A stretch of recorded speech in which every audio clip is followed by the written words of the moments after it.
You've probably seen the claim, Japanese soldiers never used shields, bold red text on a thumbnail, a samurai standing alone with just a sword. Maybe even a narrator saying, unlike Western knights, samurai were so fearless they went into battle without shields. It sounds epic, it's simple, and it makes for a perfect viral title. But here's the problem. It's not actually true. Japanese warriors did use shields, just not in the way you might be imagining. And once you start looking at the real history, the story gets a lot more interesting than a one-word answer like never. In this video, we're going to put the viral myth on trial. We'll look at what historians and archaeology actually say, how samurai warfare really worked, and why YouTube keeps repeating the idea that Japan just skipped shields entirely. By the end, when someone says samurai never used shields, you'll be able to say, well, it's complicated, and actually know what you're talking about. So let's start at the beginning. When you picture a shield, you probably imagine something like a Roman legionary's giant rectangle blocking a wall of spears, or a Viking round shield locked shoulder to shoulder. A personal barrier you carry into battle, strapped to your arm, taking the hit instead of your body. If you go back far enough in Japanese history, before samurai looked like the samurai you know from movies, you actually do find something surprisingly familiar. Excavations from early Japan, long before the classic samurai era, show wooden and sometimes metal-reinforced shields. Warriors in those times fought more like many other ancient cultures, on foot with spears and simple armor, and yes, with handheld shields. So from the very start, that word never is already in trouble. Shields existed. People used them. They were part of the toolbox. But something changes. Over time, the elite warrior class that we now call samurai begins to take shape.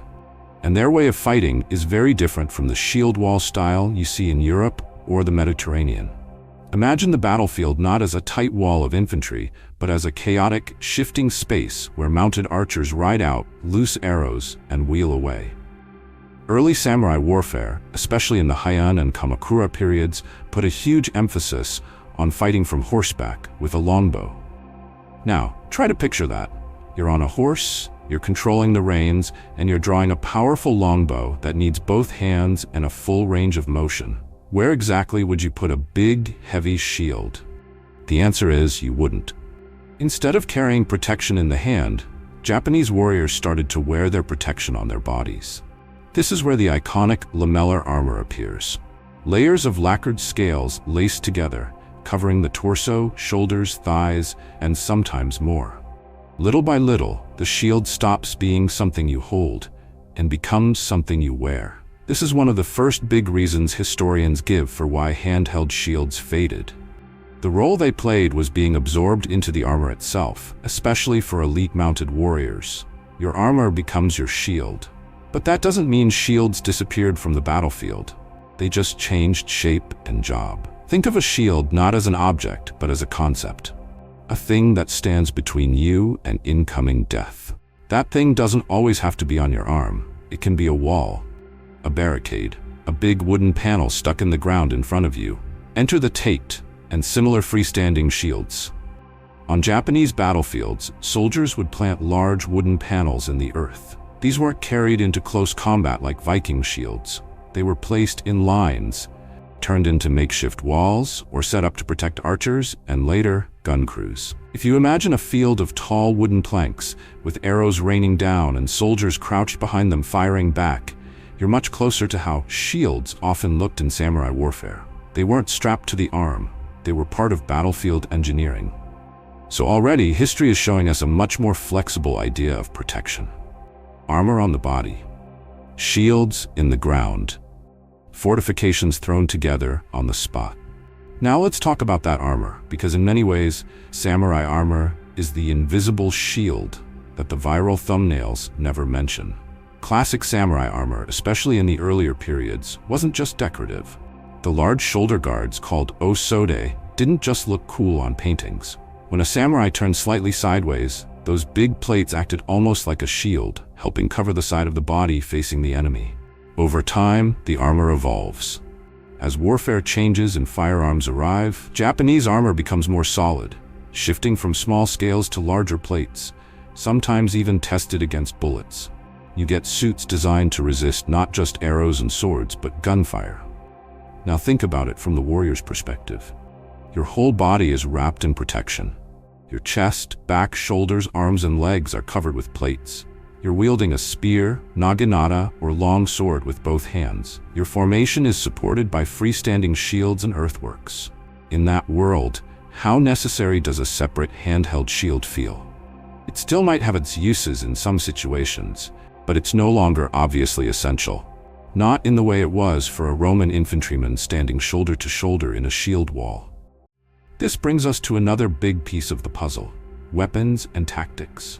Japanese infantry, especially the foot soldiers known as ashigaru, used a lot of two-handed weapons: long spears, pikes, and polearms. Those are at their best when you can dedicate both hands to controlling them, thrusting, bracing, and pushing with full strength. We see similar patterns in other cultures too. When long pikes dominate the battlefield, shields start to disappear. The formation itself becomes the defense. A dense forest of spear points pointed at the enemy means that unless they're very brave or very foolish, they're not getting close enough for personal shield-on-shield brawls. So again, Japan isn't forgetting to use shields. The tactics they're using make handheld shields less attractive. It's a trade-off. More reach and power from a two-handed weapon, supported by armor and formations, instead of one hand holding a shield and one hand holding a shorter weapon. On top of that, terrain and battlefield design matter. Japanese armies made heavy use of natural features: hills, forests, rivers, and man-made defenses. They built earthworks, dug trenches, and used barricades to control how the enemy could move and attack. When you're behind a wooden wall or crouched behind rows of tate, it doesn't matter whether the protective object is strapped to your forearm. It matters that it's there when arrows fly or bullets crack through the air. At this point, you might be thinking, okay, so they used armor and freestanding shields, but did they ever carry shields on their arms like in Europe? The historian's answer is basically, yes, sometimes, but not as the dominant, iconic style people imagine when they say shield. Older handheld shields, the kind you can carry, do show up in the record. They're just not the stars of the show during the classic samurai periods that pop culture and YouTube videos like to focus on. They become rarer, more specialized, and more tied to particular roles, time periods, and styles of fighting. And that's where the myth starts to take shape. Because if you look mostly at one era, and mostly at one romanticized image of a samurai, the lone swordsman in armor with a katana and no shield, it's very easy to slide into saying they never used shields. It's shorter, it's cleaner, it fits on a thumbnail. But clean isn't the same thing as true. Let's break down a few of the most common claims floating around in viral videos and see how they stack up. First, the big one: Japanese soldiers never used shields. We've already seen why that falls apart. Early warriors used handheld shields. Later armies used tate and other freestanding shields extensively. Armor itself took on the role of protection. Never just doesn't survive contact with the evidence. Second, they didn't need shields because they were more honorable or more fearless than other warriors. This sounds romantic, but real warriors, everywhere in the world, try very hard not to die. Samurai weren't suicidal cartoon characters. They used whatever combination of weapons, armor, and terrain gave them an edge. Honor was important in their culture, but it didn't mean, please hit me in the chest with an arrow because that's noble. It meant behaving according to certain codes, while still trying to win and stay alive. Third, samurai would instantly lose to shield-using warriors like Vikings or Romans because they had no shields. This idea imagines a one-on-one duel between perfectly equal fighters from different cultures. But warfare doesn't work like a video game character selection screen. Battles are systems: weapons, armor, training, formations, logistics, leadership, and terrain. Roman legionaries fought as part of a machine built around the scutum and formation tactics. Samurai fought in their own system, with armor, bows, spears, and battlefield engineering suited to their environment and era. Saying one side wins just because they have shields is like saying one modern army beats another just because one side has helmets. It ignores everything else. Finally, guns made armor and shields pointless, so Japan just stopped caring about defense. In reality, when firearms arrived, Japan didn't throw away protection, they upgraded it. Armor was modified and reinforced to deal with bullets. More tate and other cover were used to shield gunners. The appearance of guns made smart protection even more important, not less. So why do the myths still spread so easily? Because never and always are powerful words. Samurai never used shields is simple enough to remember. Sometimes they did, but often not as handheld shields, and their protection strategy relied on armor, two-handed weapons, formations, and battlefield fortifications is a lot harder to package into a catchy title. Viral content rewards bold, simple claims. History rewards patience and nuance. When those two worlds collide, myths are born. The truth is that Japanese warfare is fascinating not because it rejected shields, but because it found so many different ways to solve the same problem. How do I not die when sharp or fast things are coming at me? Sometimes the answer was a shield in your hand. Sometimes it was a shield stuck in the ground. Sometimes it was layers of armor covering your body. Sometimes it was standing in the right place, behind the right wall, with the right formation. When you see a thumbnail screaming they never used shields, what you're really seeing is not Japanese history, but the internet's love for extreme statements.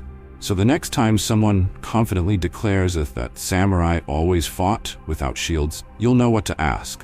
Which period are you talking about? What kind of warriors? Mounted archers? Foot soldiers? Gunners? Are you counting freestanding shields, armor as shield, and battlefield barriers?